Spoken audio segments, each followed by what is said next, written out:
حکومت که نقم بوید قرض نافخو بیانی دا. کارگهش و چنده هندک جه حولاتیان به زمان حنکت بیجن حکومت هر مجیلی خسارت کرنا پاره. جبر و چنده بریانه هاجی قوبات طالبانی جگره سروکی حکومت هرمه. پش راست کره هرما کردستان 18 میلیارد دلاران قرضاره. لیلگوری چونکا این آرتی قرضن حکومت هرمه به نزدیکی 20 میلیارد دلاران تینه خملاندن. قرضن حکومت هرمه جه دو بشان پیک هاتیه. قرض بیانی و قرض نفخو. قرض بیانی به 7 میلیون دلاران تیتا خملاندن و قرض نفخوجی به نزدیکی 13 میلیارد دلاران تی خملاندن. قرض بیانی حکومت هرما کروسن پیکتنجه. اکم قرض کمپانین پترول کو نزدیکی 4 میلیارد دلارن. دوم قرض دانا غاز کو نزدیکی 2 میلیارد دلارن.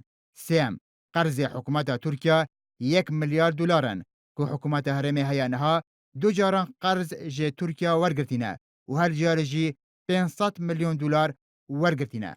قرض نفخوجی پیکتنجه. یکم کورتانینا بودجه نزدیکی 3 میلیارد دلاران. حکومت هرمه ده سالا در باز بوده بو پاروکن موچه فرمانبران نزدیکی 3 میلیارد دلار جوی پاره هلگرتینه کو بریانه بوا بر آنینه ترخان کربون. دوم قرض بانکن اهلی و حکومی کو نزدیکی 5 میلیارد دلاران تی خملاندن. سم موچه فرمانبران کوب نزدیکی 2 میلیارد و 205 میلیون دلاران تی خملاندن. چهارم استحقاقات غرامه کمپانی نفخو جوانجی کمپانی ماس کو نزدیکی 1 میلیارد دلاران تی خملاندن. پنجم قرض بلندران کوب نزدیکی 1 میلیارد دلاران تی خملاندن. ششم قرض تکچویا اداره حکومت کوب نزدیکی 500 میلیون دلاران تی خملاندن. جکوما وان قرضان دنهاد حکومت هرمه لجر فشار ده بودانا قرضین کمپانی دانا غاز او کمپانین پتروله. بنمونه چدبه به صدما بریارا دادگاه لندن. اگر بیت حکومت هرمه قرض کمپانی دانا غاز نداد دست بیت دانان به سر پارن حکومت هرمه ده بانک ناف دولتی دا. لسر آسه نافوجی حکومت لجر فشار ده بودا مینکنه موچه فرمانبران. هفدم فرمانبرجی دلگران جوه که حکومت به صدما دانا قرضن بیانی نکاریتن موچه فرمانبران دابی مکتن.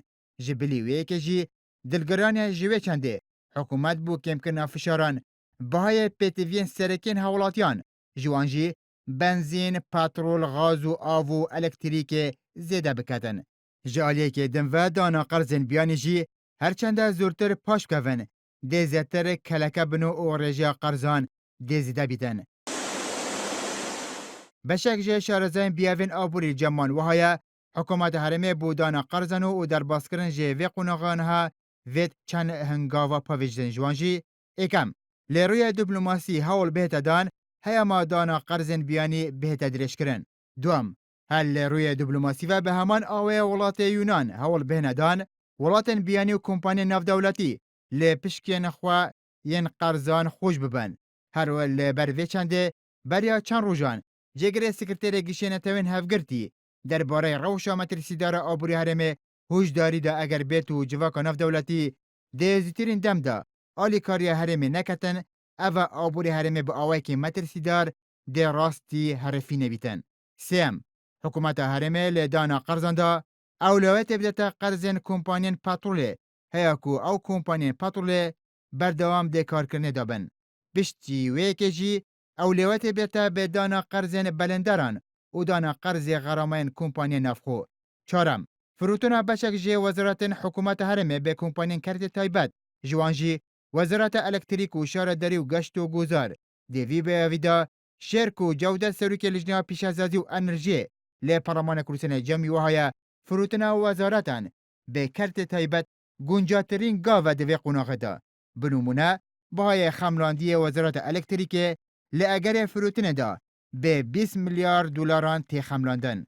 شرک و جودت لجمعی وهایا اگر بیتو حکومت هرمه هندک جه وزارتان هف آوایا ولاتن امریکا و بریتانیا و سوید به کرت تایبت بفروشتن جبلی ویکی دکاریتن قرضین خواب داتن دیبیتا صداما پیشکتنا کرت تایبت جی ده هرما کورسان دا. لینها بو رأی گشتی و حولاتیان زلانینه که آیا حکومت هرمه کار لسر چه پلانکی دکتن بودانا قرضان او در بازبون ده وقونغان هادا.